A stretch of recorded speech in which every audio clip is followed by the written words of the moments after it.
Chocolate is a gift that everyone loves. A lot of people are afraid to make their own chocolates, and it's not that hard. There's one trick that you have to do. You've got to temper your chocolate so that it looks professional, it looks shiny and delicious. I'm going to show you how to temper chocolate easily. Today, we're going to work on making a treat called pecan pie truffles.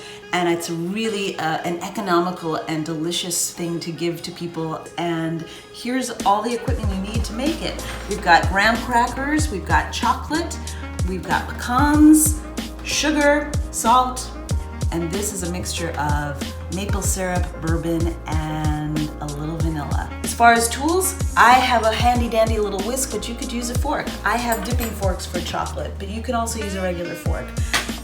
This scooper is to scoop out the balls, but you can use just regular spoons. The one thing that I would say really is a valuable tool to have in a tiny kitchen is a tiny food processor. This one costs between $25 and $30, and I use it all the time to make hummus, to make fillings, to make sauces, dressings, all sorts of things.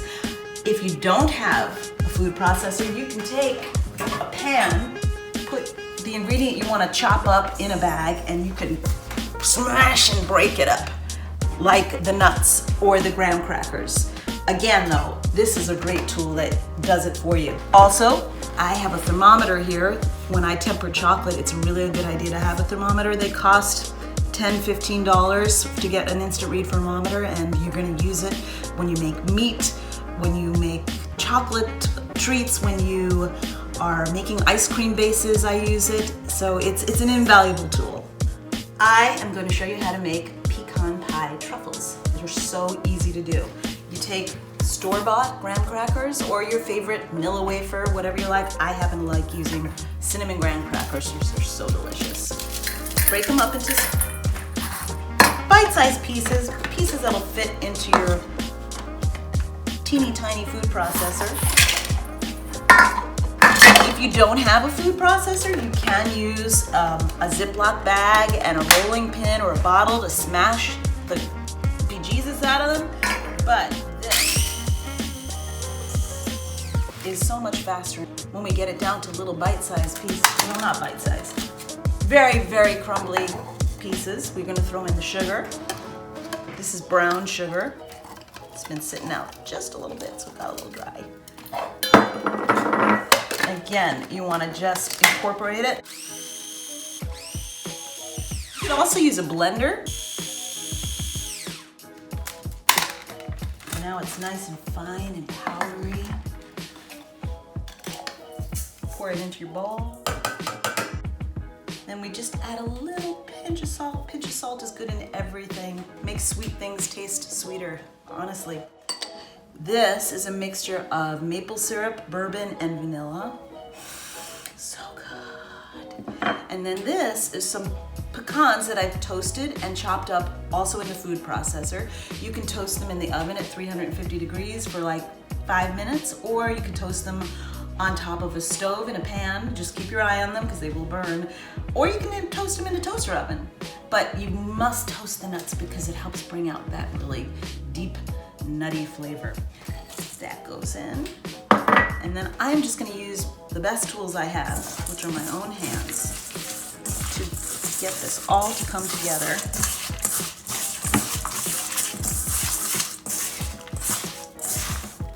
See how it's starting to hold together? And the next step is to, I'm gonna add just the rest of that liquid because I can smell the bourbon. You can use other things besides bourbon if you don't want to use alcohol, like syrup, but I like bourbon. You can use rum too if you like different kinds of alcohol. This is a great little tool. It's a scooper, but if you don't have one, you can use a measuring spoon instead. So you just scoop up what you want, press it in there. You're gonna get dirty, but I believe a messy kitchen is a fun kitchen. One little ball. I'm gonna do that. This amount will make about 12. The full recipe that I have makes about 48.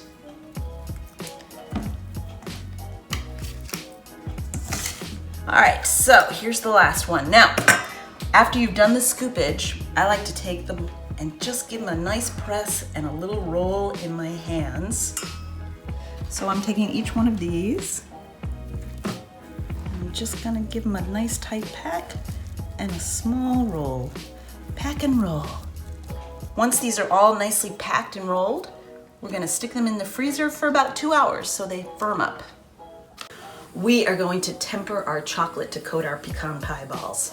So you measure out the amount of chocolate you want to use. You take 3/4 of it and put it in a nice clean bowl, clean and dry. Water is the enemy of chocolate, so you don't want any moisture with your chocolate. We're going to melt it over a hot water bath. Now that means we're going to bring up the water to a boil, and then we're going to turn it way, way down and rest our chocolate over the hot water to melt very gently. Chocolate is all melted and beautifully glossy. We're gonna take it off the heat. I'm gonna wipe the bottom of the bowl so that none of that water migrates into the chocolate. And this is the chocolate we didn't melt. This is called the seed. It's going to help our melted chocolate temper properly. And what's happening is that the cocoa butter crystals in the tempered chocolate is telling the cocoa butter crystals in the melted chocolate how to set up. Cocoa butter crystals are like, you know how carbon can become a diamond or carbon can become a pencil? Same thing with cocoa butter. It can become delicious tempered chocolate that is shiny and snaps when you break it, or it can be kind of gritty and not tempered. So we're adding in our seed, and basically agitation in the bowl helps set up crystallization. You want to do it until those seeds are completely melted. And if there's a little bit of seed left, you can pick out that seed. Now we're going to take its temperature. This is why we need a thermometer. We're going to take her temperature. For dark chocolate, which is what I'm using, we want her temperature to be 89 to 90 degrees. So let's see. Oh, see, it's 109. Still too warm. What will happen is that you can dip your candy into the chocolate, but the chocolate won't set up because it's too warm. The crystals aren't set up properly yet. So keep agitating her. Oh, she's still too warm. I want this to set up a little quicker, so I'm gonna add another piece of seed to the chocolate. And that will help drop the temperature. So our chocolate is properly tempered. Yep, 90 degrees, bang on. Now I'm gonna use my handy dandy little fork, but you can use a regular fork. And take our little chocolate, put it in there, don't be afraid, roll it around, cover it up. Whoops! Have fun with it, because it's gonna be messy and delicious all at the same time. And let the chocolate drip off, get a little wipe on the edge of the bowl, put it on your prepared baking dish.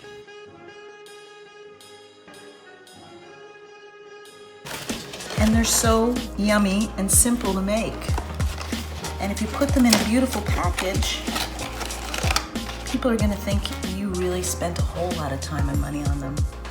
So we did it together. We made this beautiful little gift for people in your life that you care about, for people that have done wonderful things for you throughout the year. They'll be so happy to get it. And it cost you $2.10 to make.